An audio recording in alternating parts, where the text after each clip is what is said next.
बदलापूरमध्येच 2 महिलांवर 2 लहान मुलीवर झालेल्या अत्याचाराची घटना इतकी ताजी असताना ते प्रकरण दाबण्याचा प्रयत्न झाला, जनतेने उठाव केला आणि त्यामध्ये कारवाई झाली।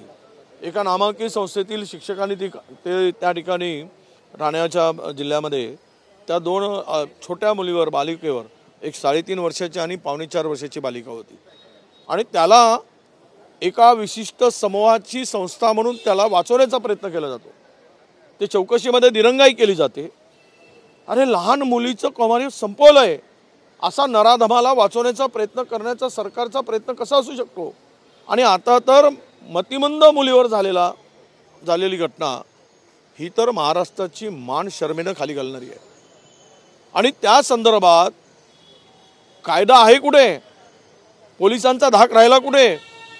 काय करताय गृह खातं? काय करताय गृहमंत्री? हा खरा प्रश्न आता पडायला लागलाय महाराष्ट्रात।